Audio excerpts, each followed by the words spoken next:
My name is Bernd Neuenkirchen. I'm from CNF International, and we've been importing long products, rebars, wire rod, for the longest time. And I just would like to share some of my impressions about the US market.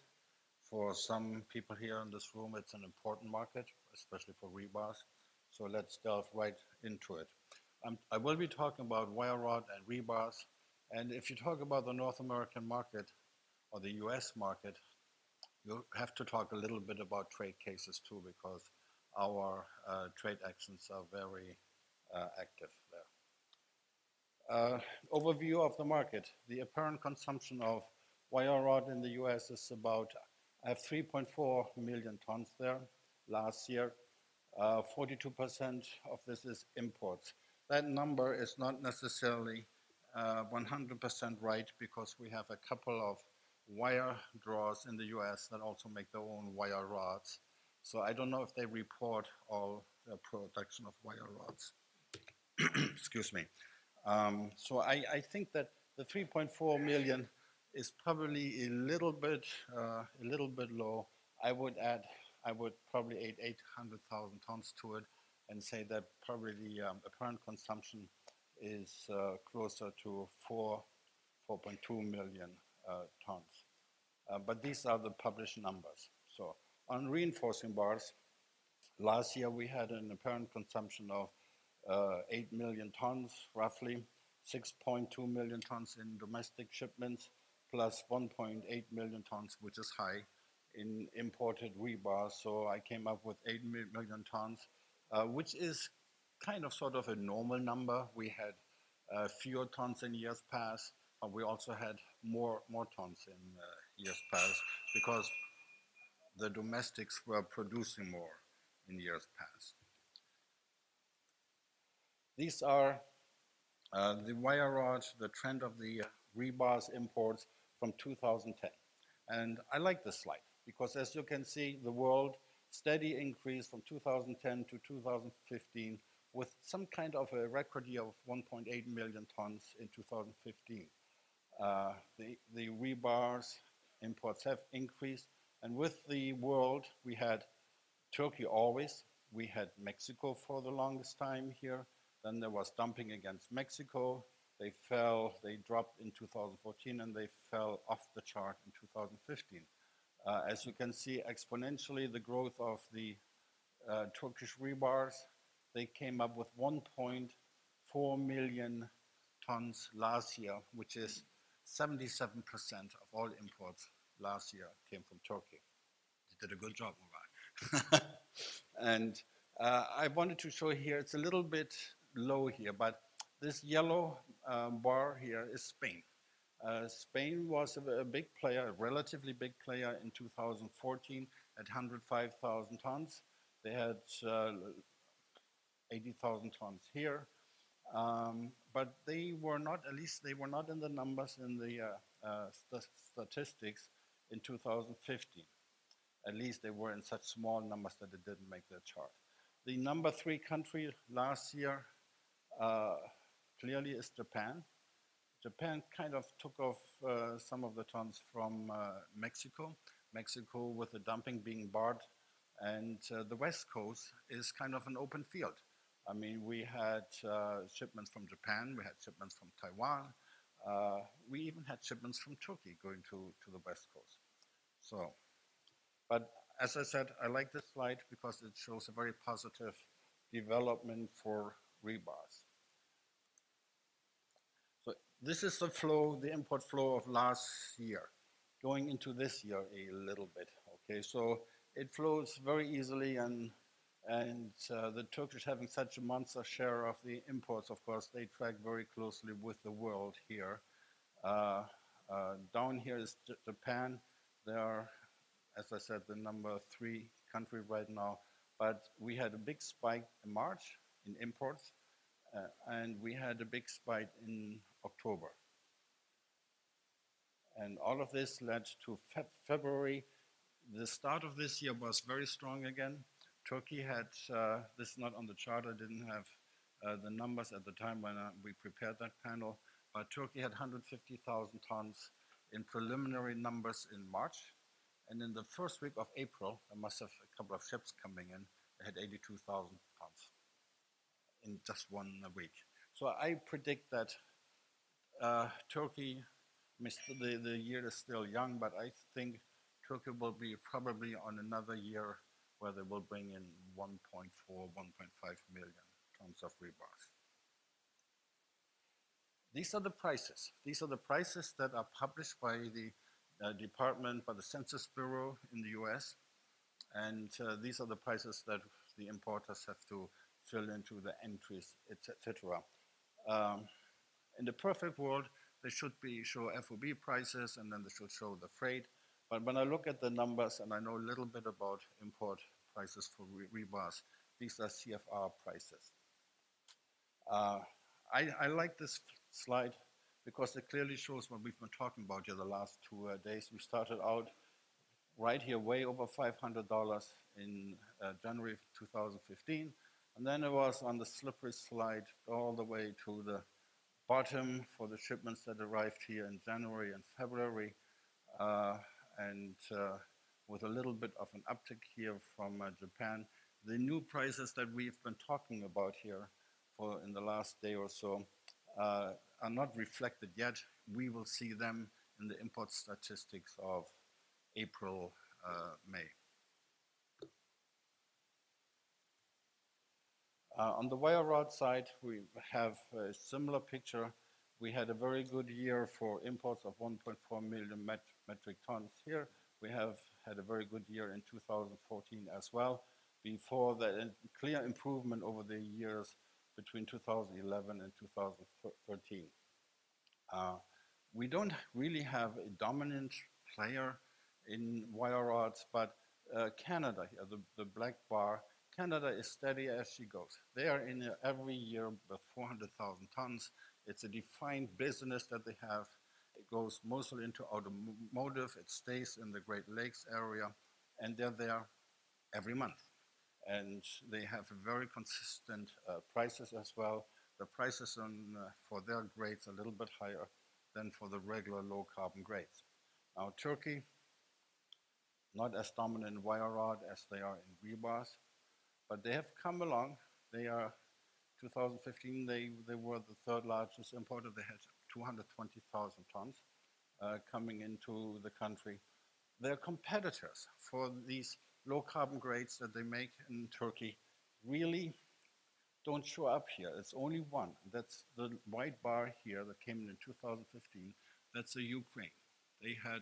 The Ukraine had 70,000 tons coming in 2015, and as you will see, or as I will mention in the next chart, they also are coming in this year.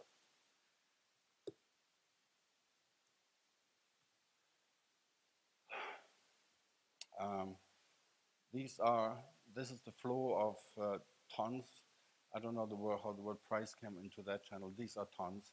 The flow of tons in 2015 with the spikes ups and down. And here is Canada, as I mentioned before, steady as she goes. Here are the Turks. They're coming in. They add, I guess, the wire rod to the rebars. And down here on the white line, that's the Ukraine. Ever since the Ukraine was exempted from the trade action against wire rod, they have found their way back into the market with Metinvest and Mittal and the mills. ArcelorMittal shutting down the wire rod mill in Georgetown, South Carolina. They bring in more and more from the Ukraine as well. The Ukraine, as I said, had 70,000 tons in 2015, and they had 2 parcels so far in 2016 of 14,000 tons each, January and February. We do have Korea as well, but the Koreans are a spot player. And they also bring in there, they are not in competition with the low carbon grades that Turkey sells. They're not in competition in the same market. The pricing, the published pricing, I did that chart. I don't like it, to be honest, because as you all know, there are too many different grades in wire rod. You cannot, the average price is a little bit skewed because in rebars, you have one price. You can compare it. In wire rod, there are too many grades, and I don't want to dwell too long on it, I wanted to the Ukraine, they didn't import in 3 months here, 1 month here, 2 months there. So that's why they fell off the chart. But towards the end of the year, they were right in line with Turkey here on the low carbon. And then there were some shipments that came in January and February where the Turkish prices show a little bit higher than the Ukrainian price here. This is from Korea. I don't know how $900 came about. I just think they probably had a shipment with a very expensive specialty grade that is part of that number. So now we have to talk a little about our trade issues. We have trade issues in rebars and in wire rod. Here I show the anti-dumping and countervailing duty order for steel reinforcing bars. Belarus, China, Indonesia, Latvia, and Moldova, and Ukraine, all old cases, but they're still around, still on the books. Here we have Mexico. Mexico got stuck in 2013, 14 with a relatively high margin, 20.5% to 66%, depending on the mill. So they're out of the market. Now Turkey, as we all know, we talked about it a couple of years ago, Turkey fought a very good battle. They beat the anti-dumping filing, but it didn't go away. The domestic petitioners, the American mills, went back, they appealed, and they finally got some kind of a ruling by they went to the Court of International Trade. The Court of International Trade kicked it back to the Department of Commerce, and the Department of Commerce finally said, no, there is a CVD, a countervailing duty rate of 3.64% instead of 1.25%. Now this is still in the mix. Officially, the rate is still 1.25%. The 3.64% is now back with the Court of International Trade, who have to confirm it. They will give the Turkish mill, it's really Ektaş here, a chance to present the case, to give the comments, and I guess in about 6 weeks or so, there will be a ruling if it's 1.25% or 3.64%. The difference doesn't sound all that bad, but it is, because in rebar, the price is everything, and a difference of about 2.4% is quite a bit. Here are the cases for wire rod. The Brazilians have had their dumping for some time. It went down to a lower level now, but they do import quite a bit of wire rod still, but they are all for sizes and grades that are not being covered by the anti-dumping. I want to point out here as well, we have a little, not a problem, but an exception. The Mexicans.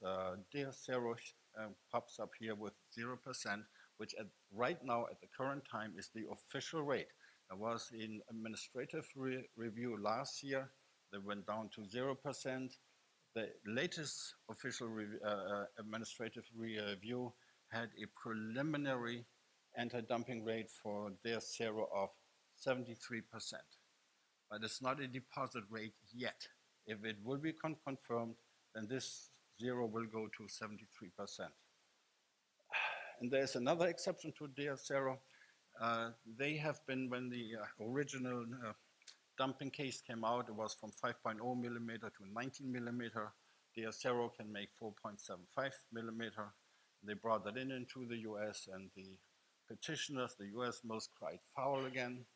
And they won the case with the Department of Commerce that rolling 4.75 millimeter is merely a circumvention of the dumping order of 5.0 millimeter. Now, Deacero went to the Court of International Trade as well, and they won there. Department of Commerce got tired of the case. They said, we don't want to appeal this anymore, but the domestic mills, the domestic American mills, went to the appellate court to appeal the ruling of the Court of International Trade, and lo and behold, the appellate court ruled that there was circumvention of the dumping order. So right now we are we are at the point where DSO cannot bring in the 4.75% unless they want to face the 73% that could potentially be on the books for them.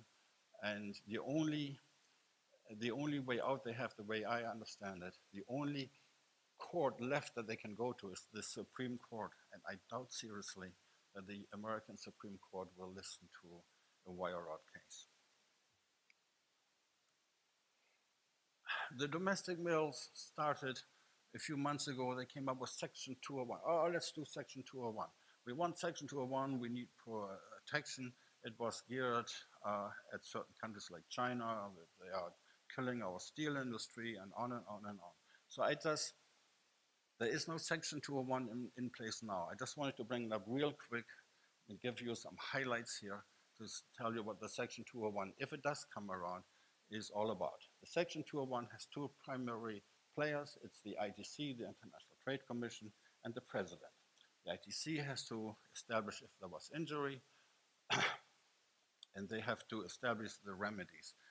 They give it to the President has to think about it. The President, and I like that, the President has to consider the impact on steel consumers. I think in a regular dumping case, the issue of steel consumers in America gets a short shrift. And I like it that in this one, the President has to consider that. The relief can be in form of the normal ones, higher duties, or there is a restrictions on the tons coming in, tariff rate quota. The proof of injury for Section 201 is pretty high. It's not easy, it's tough, and we had one. In 2002, we had a Section 201 case under President Bush, and they had it against a number of products. Wire rod was included at the time, rebars were included at the time.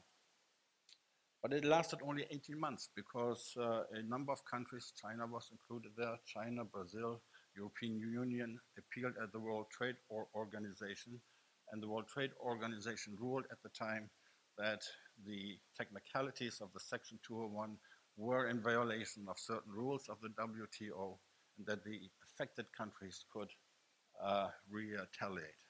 Rather than facing that, they stopped the 201 case in 2003.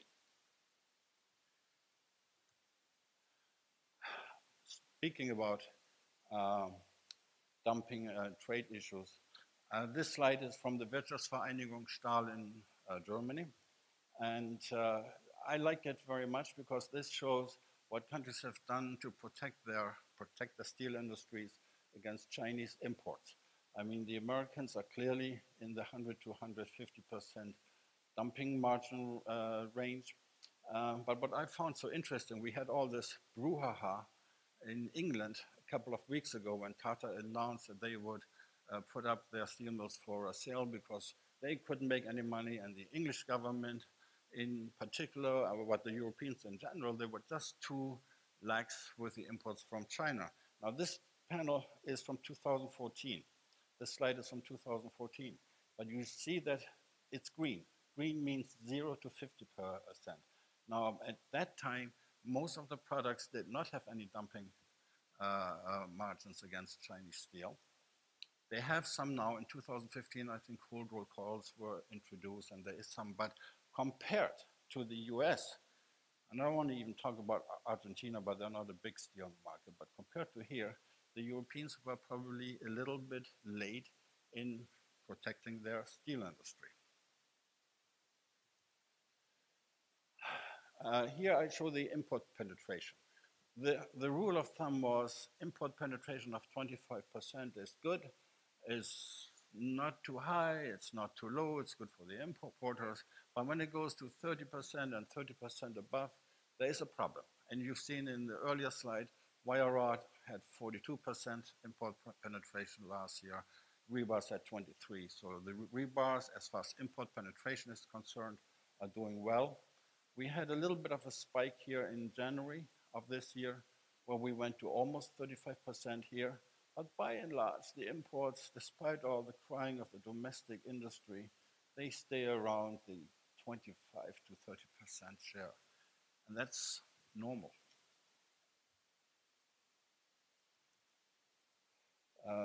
We prepared this slide for the apparent consumption of all steel mill products. It does reflect a little bit about the American economy as well.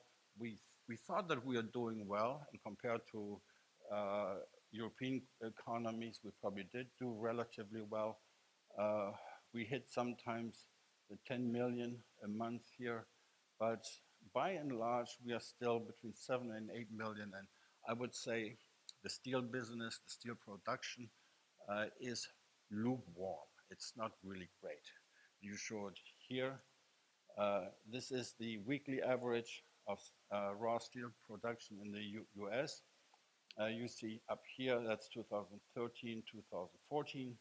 Down here, in a very poor year, actually, at least at the beginning of the year, is 2015.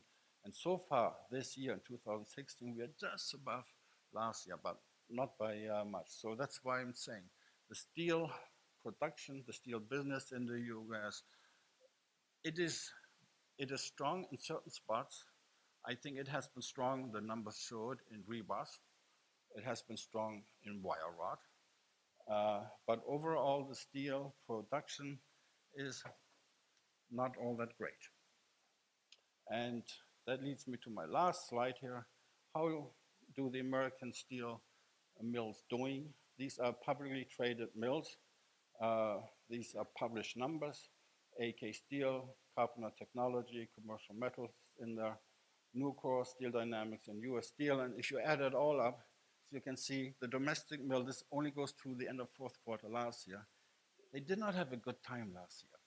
You know, a little bit of profit here, loss here, a little bit of profit here, and then this huge fall into the abyss in the fourth quarter. So I personally think that's an aberration. I think that the steel mills in the US will come back, and specifically for our products, rebars, my perception is that the most American mills that make reinforcing bars with the current prices that we have in the US right now are profitable. They operate around 70% of capacity, and I think that they are not too unhappy right now. But how the overall steel industry will be doing this year, I think it will be a lot better than the fourth quarter of last year here. At least we hope so, because we need to be around there for a few more years. So that's it. And if you have any question, it will be after the last presentation.